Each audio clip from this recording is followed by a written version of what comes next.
Hi there, this is Harry and welcome back to my English lessons. What am I going to talk to you about today? Well, we're going to talk about your feelings and we're going to use some adjectives to express those feelings. So I'm going to give you the adjectives and then I'll go through them one by one, explain them to you and give you a couple of examples. Okay, so the list is going to include heartbroken, trapped, embarrassed, overwhelmed, and I'll come back to that with the pronunciation, baffled, surprised, disgusted, and shocked. So they're all about feelings, your particular feelings. So as I said, we'll take them one by one and I'll give you some examples. Okay, so let's take the first adjective, heartbroken. It's a place where we've all been before, heartbroken. Heartbroken because the love of your life has walked out on you. Heartbroken because your pet dog had to be destroyed because it was so old. Okay, so a feeling, heartbroken. So this is all about the feelings that you have. So let me give you a couple of examples.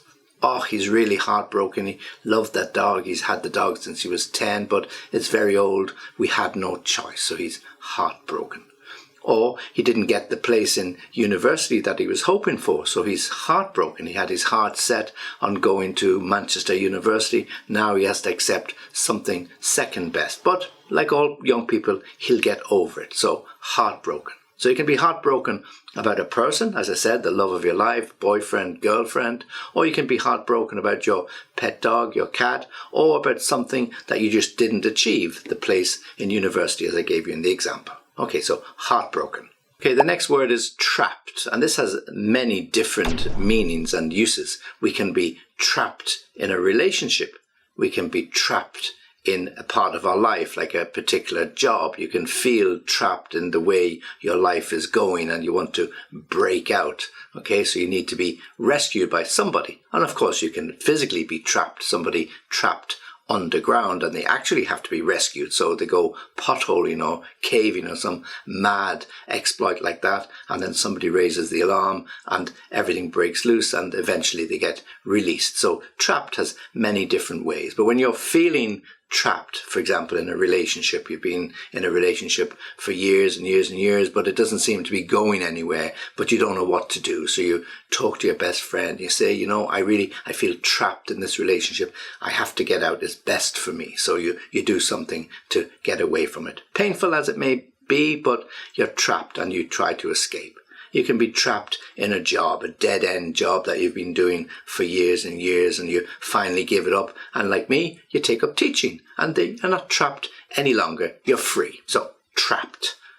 So the third word on my list is embarrassed. So embarrassed can be a feeling, and these are all about feelings. We are embarrassed when we do something we shouldn't have done, or we don't do something we should have done. We are embarrassed. We go a little bit red in our face when we are embarrassed, or we blush and say, oh, really, I shouldn't have said that, or I shouldn't have done it. So we can be embarrassed because of a little faux pas, some little mistake that we have made. We said a word that we shouldn't have said. My wife always tells me not to do that, but we say a word we shouldn't have said and we go, oh, I shouldn't have said that. I'm a little bit embarrassed. We get embarrassed because we forget somebody's birthday. Yeah, and you ring up your friend and say, oh, I'm really embarrassed. I had it written in my diary, but for some reason I forgot all about it. Will you ever forgive me? Okay, so they say, of course, it doesn't really matter. Yeah. We don't really mind. Okay, so to be embarrassed, you forget something or someone, embarrassed because you did something or didn't do something. Okay, embarrassed. Okay, next word is difficult to pronounce, so we'll practice it. Overwhelmed. Okay, so over, that's one part of it. Whelmed, overwhelmed, put them together. Overwhelmed, overwhelmed. So when you're overwhelmed, it means you're either taken over by something, or you lost control of something, or you have had so much response to something that you don't know what to do. So it can be positive and it can also be negative. If you're overwhelmed with work, it means you're snowed under. You're up to here with work and you really don't have time to do anything else, and your boss comes to you with another pile of documents. You say, oh God, I'm completely overwhelmed. Could you not give them to somebody else, please? Yeah. Or you could be overwhelmed with gratitude. It's your birthday and you get loads of birthday cards that you really weren't expecting. Gifts, presents, phone calls, WhatsApp messages, whatever you get, and you go, God, I'm completely overwhelmed by people's generosity. I wasn't really expecting this at all. So we can be overwhelmed positively, or we can be overwhelmed negatively. Oh God, what am I going to do with all this work? I just don't know. I'm completely overwhelmed. I'm up to my eyes. Okay, so remember the pronunciation. Over, that's one pod. Whelmed, yeah, and get d, whelmed, get the d at the end. Overwhelmed. Okay, so next on my list is baffled. And again, be careful with the pronunciation.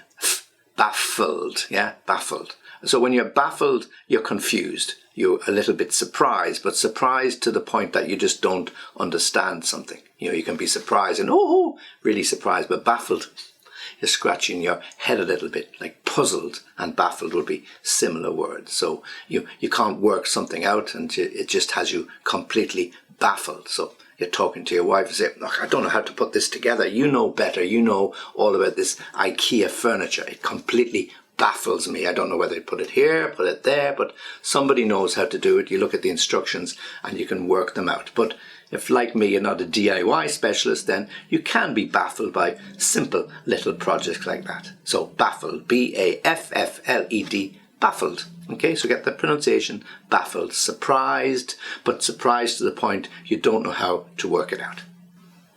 Now, as I just mentioned before, I mentioned the word surprise when I was talking about baffled. So surprised is a little bit like baffled, but surprised is positive. Okay, I'm surprised by people's interest in this property that's on the market. It doesn't look much, but there are lots of people interested, so I'm surprised. I'm surprised that no one turned up for the party. Yeah, I'm surprised. So surprised is something that catches you out, or something that you can't work out for a while until you get some information or facts, and then you can work out the reason. Or you can be surprised by the number of people who call you to congratulate you on the new job you've got. You can be surprised by the number of people who call to congratulate you on your retirement. Yeah. Okay. So these are all positive situations. So it's a good feeling to have. So when we talk about surprise, it's usually positive, a positive surprise. If we want to talk about a negative surprise, then we use another word which we're going to come along to later on called shocked. So surprised,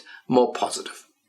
So the other type of surprise, as I said, is to be shocked. So shocked can be a little higher than surprise, okay, but usually negative. So if you're surprised by the phone calls you get congratulating you on your birthday, that's good. If you're shocked that nobody called you, you're surprised in the negative, or you're shocked to see the news on the TV or in the newspaper, or look it up on the internet that the stock market has fallen by 20%. That could be a big surprise if you're hoping to have good investments, okay? So you're completely shocked. So shocked, a more negative surprise, much more positive. I was shocked when I got the news that my favourite aunt had died, because she wasn't ill, but I got the news from some relative. So that's a bad surprise, a bad news, a shock. So to be shocked. Okay, and then the final set of these I have is disgusted. Okay, so when we are disgusted, it's because it's something we just don't really like. We don't like the taste of it. We don't like the sound of it. We don't like the sight of it, okay? So it's something disgusts us. So for me, cottage cheese, I don't like the taste of it at all. I'm disgusted when I smell it, or I see it, or I taste it.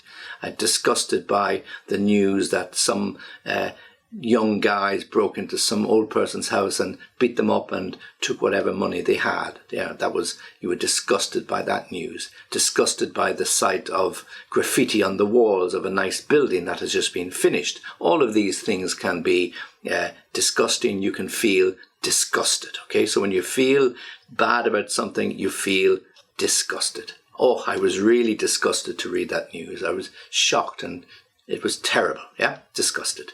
Okay, so just remember, when you're using adjectives that end in ed and ing, they often get confused.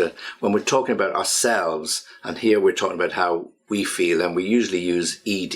I am disgusted, I am shocked, I am surprised, I am embarrassed. Okay, so we use the ed to describe how we feel. Okay, if we want to describe a thing, we always use ing.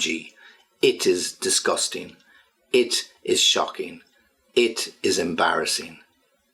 it is surprising. So always when we talk about things, ing, and when we talk about us and our feelings, they are ed. Now, we can talk about people using ing, but be really, really careful because it does change the meaning. So for example, bored and boring. If I say I am bored, it means I've got nothing to do and I wish I had a good book to read or a movie to watch. But if I say I am boring, well, it means nobody wants to be stuck in the corner of a party with me because I'm not so interesting, okay? So be very careful how you use ing when you're referring to people.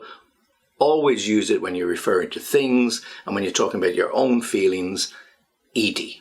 Of course, there are many, many more adjectives ending in ed, but these are just some that I wanted to help you out with in terms of your feelings. So let me give them to you again. Heartbroken, trapped, embarrassed, overwhelmed, baffled, surprised, shocked, and disgusted. And just remember the ed and ing endings on those. So thanks for listening, and thanks for watching, and don't forget to subscribe to my channel, and as always, join me again soon.